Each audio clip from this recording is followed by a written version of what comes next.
The man. The machine.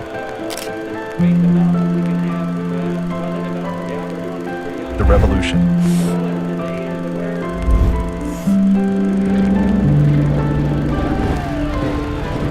The controversy.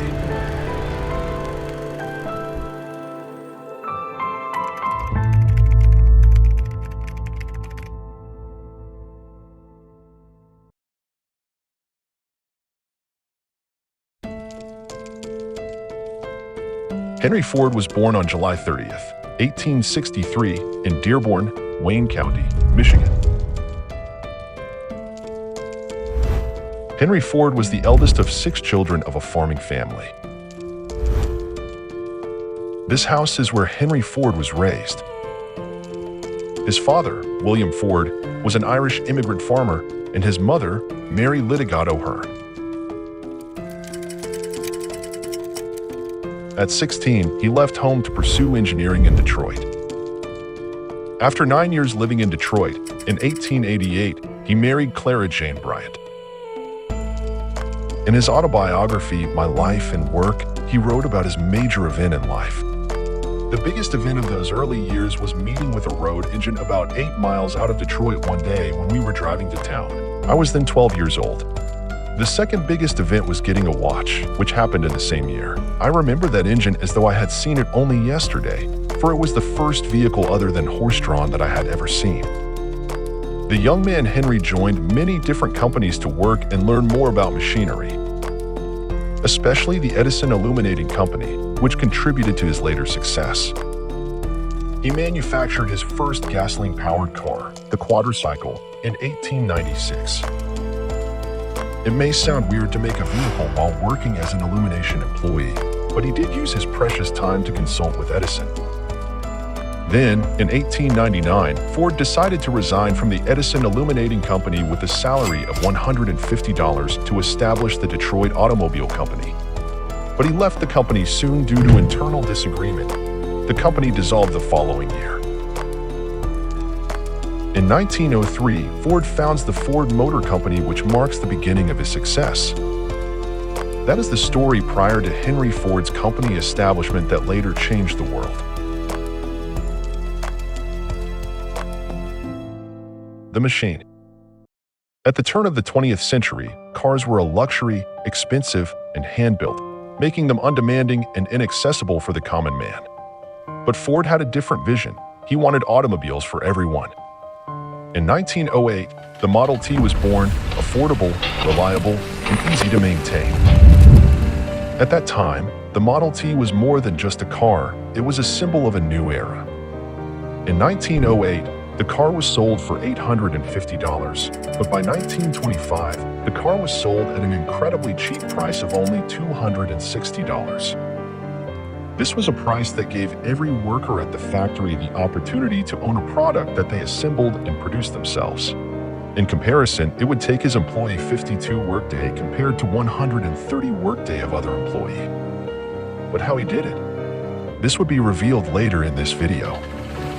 Not only driving on the road, he takes his machine flying in the sky. His Ford Trimitar, known as the Tin Goose, helped commercial aviation take off. It was the largest civil aircraft of that time.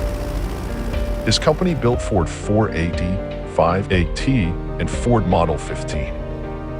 He even replicated the Model T ideology to build the Flivver plane that would be affordable and accessible for the average American, but unfortunately, it never entered mass production due to several factors. He built the largest industrial complex in the world, the River Rouge plant, an empire of steel, glass, and rubber where most of his company products were manufactured. Henry Ford had mastered machines, but his legacy wouldn't be just about innovation, it would be about ideology. The revolution. Being an employee in Ford Automobile Company in the early 20th century was just like other companies, with a wage of approximately $2.4 a day and a standard 9 hours workday. But in 1914, Ford did something radical. He doubled wages. He shocked the industry with the $5 a day wage with an 8 hours workday. It was more than just a business decision. He created the middle class. But he haven't stopped yet. After 8 years, he raised the minimum wage from $5 a day to $6 a day, and his car are being sold at 40% less than they were in 1914. So the question is, how is that possible? It depends on several factors. The moving assembly line, uniformity, finance strategy. The moving assembly line. By 1913, Ford introduced the moving assembly line, a groundbreaking system that cut production time from 12 hours to just 93 minutes.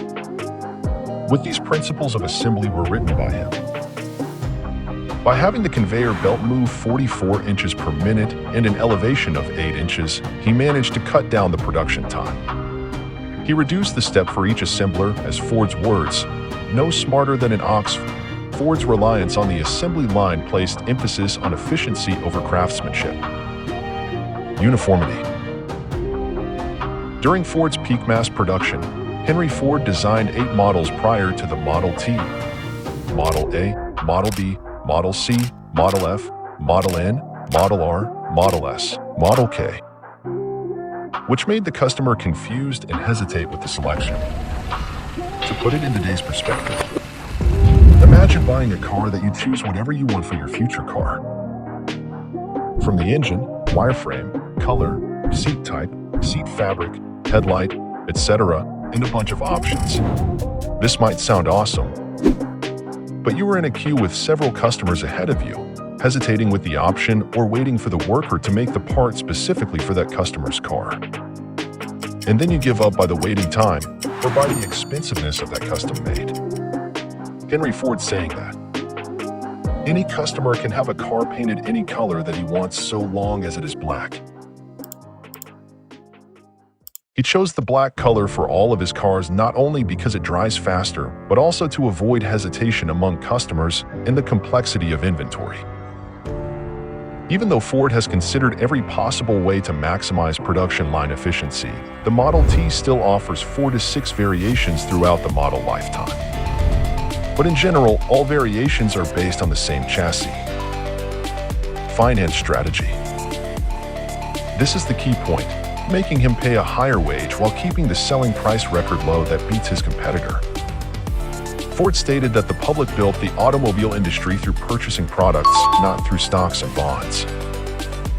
So he always sold to the public at a higher price and often reduced the price at a certain percent until it was near non-profit, forcing his team to find ways of reducing costs in order to earn profit. And every profit that his company earns will be used for the company investment, building public trust, and making them buy more products. It's kind of hard to explain by word, but by looking at the following graphic, you could easily understand what his idea is. For example, the selling price of Model T is $850. The production cost is about 60% at $510, and he will profit around $340. But by the following year, he lowered the price. His profit will be lower. He keeps doing this method until it is nearly non-profit, forcing his team to find a more efficient way in order to maintain the profit and repeat this cycle. With Henry Ford perspective, a business which exists to make one man or one family rich, and whose existence is of no moment when this is achieved, is not solidly founded. Indeed, cupidity will usually force such decreases in the quality of goods, such curtailments of service, and such arbitrary charges to the public that the business will fade long before it has contributed to anybody's fortune. With his radical vision, we can see how Henry Ford was not only changed the automobile industry, but also changed the way companies operate. But there is something else about Henry Ford that was hidden under the iceberg. The controversies. Long before Henry Ford became a household name, he was, like many Americans of his time, a nationalist. But as his influence grew, so did his controversial beliefs. Ford shocked the world by spreading anti-Semitic rhetoric, publishing hateful propaganda that resonated with one of the most terrifying figures of the 20th century, Adolf Hitler. Ford was not just an industrialist. He was also the owner and publisher of the Dearborn Independent. In 1919, he purchased the newspaper and used it as a platform for his views. His ideas didn't stop there. He compiled his writings into a book, The International Jew, which became a global medium for his anti-Semitic propaganda. And Ford Motor dealers kept tossing the latest issue of the Dearborn Independent onto the front seat of every newly purchased Model T in the country. Ford saw to it that the book version, the 4 volumes of The International Jew, were translated and published worldwide. 12 international editions, including one in German.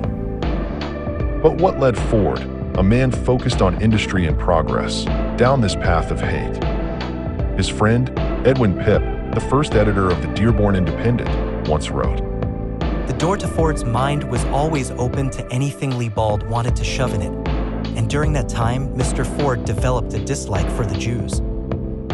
A dislike which appeared to become stronger and more bitter as time went on. In one way or another, the feeling oozed into his system until it became a part of his living self." But who planted these ideas in Ford's mind? Some researchers suspect one man in particular, Thomas Alva Edison. Edison was not just Ford's mentor, he was his inspiration.